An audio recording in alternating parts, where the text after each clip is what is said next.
do outro lado, né, a campanha do presidente do Bolsonaro também não usou termos aí que poderiam macular a honra, né? Foi esse termo que eles utilizaram contra o presidente eleito Lula?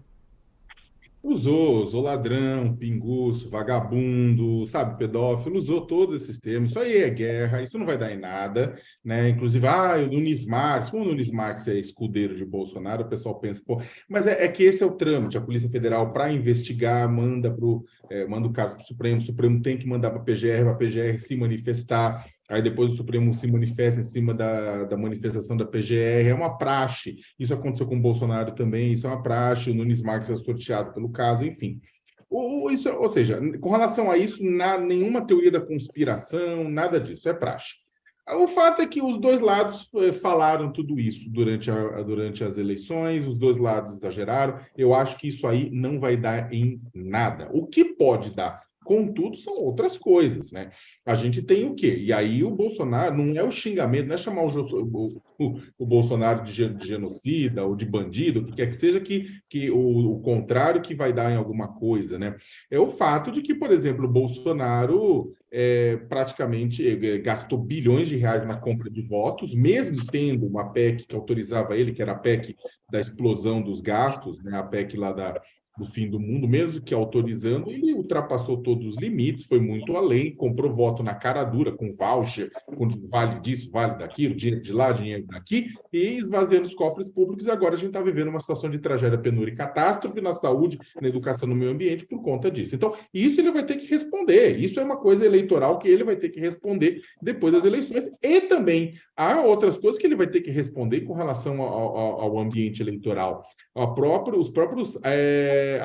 comportamento da Polícia Rodoviária Federal no dia da eleição, né, no dia 30 de outubro, em que travou o deslocamento de eleitores em lugares com alto índice de eleitorado no Lula, travou, criou bloqueio, dificultou o acesso, né, através da ação de um fiel escudeiro de Bolsonaro, que é o diretor-geral da Polícia Rodoviária Federal. E também, outra coisa que ele vai ter que responder são também o quão responsável, o quanto ele fomentou, né, os atos golpistas que trancaram rodovias em todo o Brasil logo após o resultado ser anunciado e a vitória do Lula ser colocada, quanto ele estava por trás disso e o quanto ele está por trás, eles estão por trás dos atos golpistas que acampam em frente dos quartéis, né?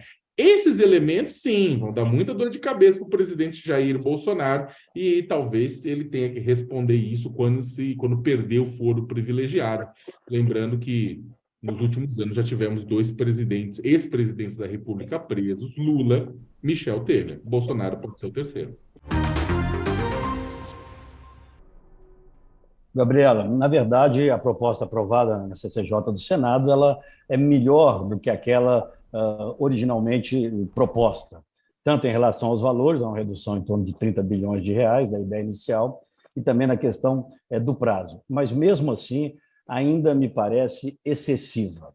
Na verdade, nós estamos já antecipando um problema que vai ocorrer daqui a 2 anos. Novamente, vai haver uma negociação com o Congresso Nacional. E se nós fizermos um planejamento, se nós fizermos uma análise sobre a evolução da dívida nos próximos 2, 3 e 4 anos, nós vamos chegar antes do final do mandato do presidente eleito já a um comprometimento de 100% da dívida equivalente a 100% ao total do PIB brasileiro.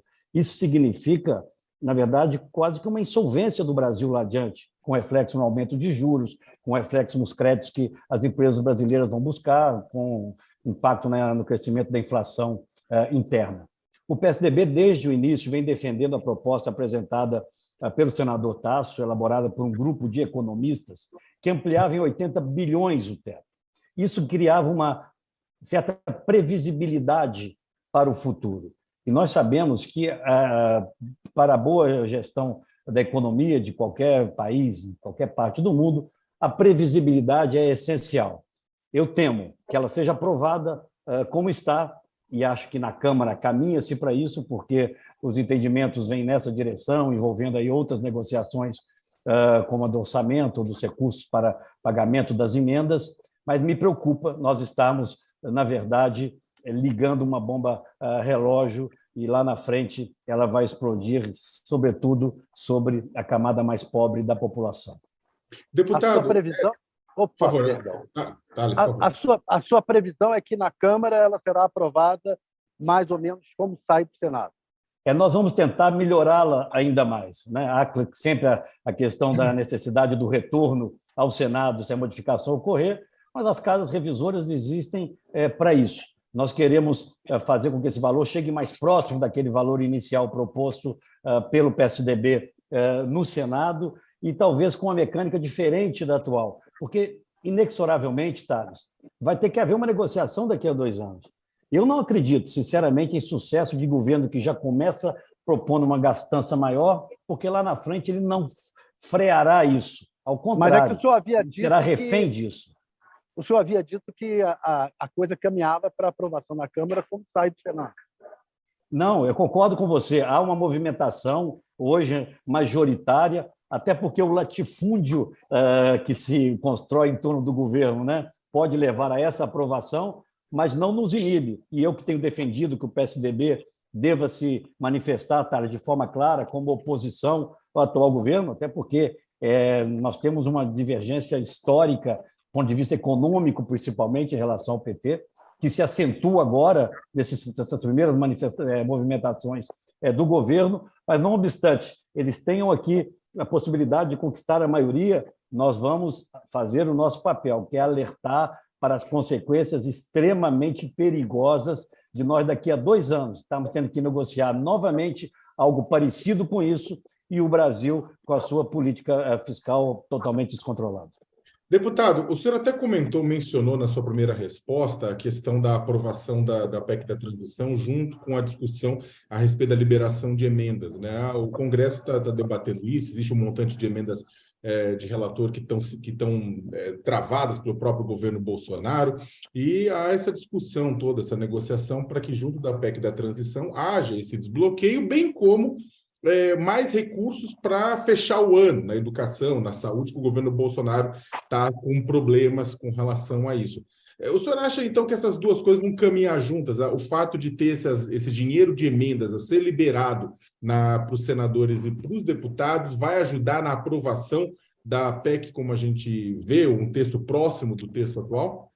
Sakamoto, você foi no ponto. Na verdade, o governo que chega, né, o governo eleito, tem um interesse enorme em garantir os recursos para que algumas, pelo menos, das suas promessas de campanha possam ser atendidas já a partir do ano que vem, mas a realidade é que não é apenas o interesse do Congresso. O atual governo, o governo que termina o seu mandato, também precisa, de alguma forma, da aprovação dessa PEC para fechar as suas contas. Há ali uma convergência de interesses, por mais antagônicos que possam parecer, mas que levam à necessidade de aprovação dessa PEC.